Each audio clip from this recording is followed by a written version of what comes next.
Olá, eu sou Renato França, da Inovar Treinamentos e Soluções Automotivas. Nesse vídeo eu gostaria de dar uma dica sobre diagnóstico eletrônico.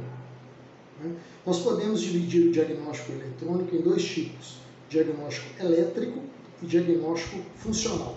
Em qualquer sistema do veículo, seja injeção eletrônica do motor, câmbio automático, automatizado, freios ABS, direção elétrica, airbag, etc., qualquer um desses sistemas, quando se faz um diagnóstico, quando se tem um código de falha gravado, ele pode ser dividido nesses dois grupos, diagnóstico elétrico ou diagnóstico funcional.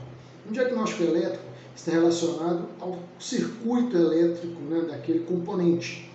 Por exemplo, vamos pegar, por exemplo, o sensor de posição da borboleta.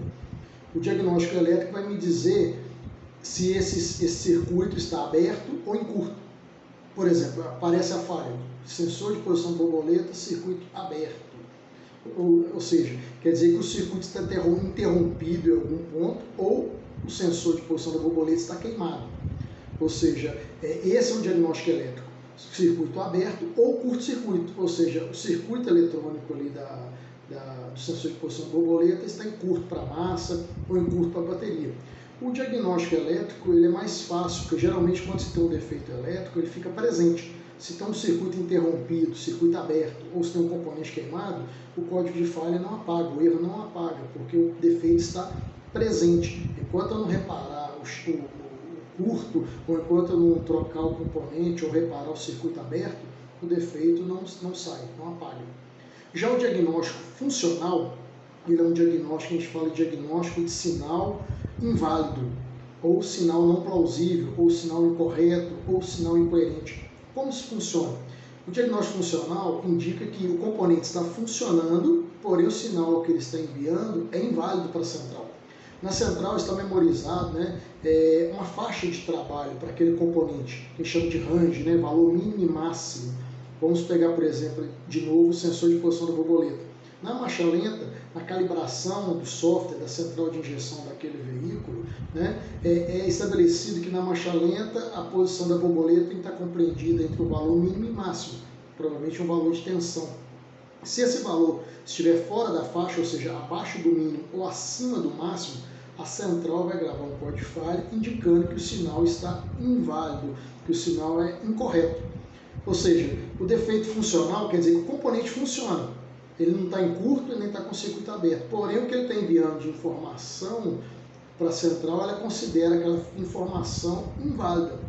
E a maior dificuldade do diagnóstico funcional é que às vezes ele é intermitente. Em determinados momentos o sistema está funcionando normal, a central não detecta a falha. Porém, em determinado regime de trabalho, em determinada situação, a falha aparece porque o valor daquele componente fica fora da faixa por um tempo, a central entende aquilo como um defeito. E o defeito de diagnóstico funcional, às vezes, pode ser uma falha mecânica.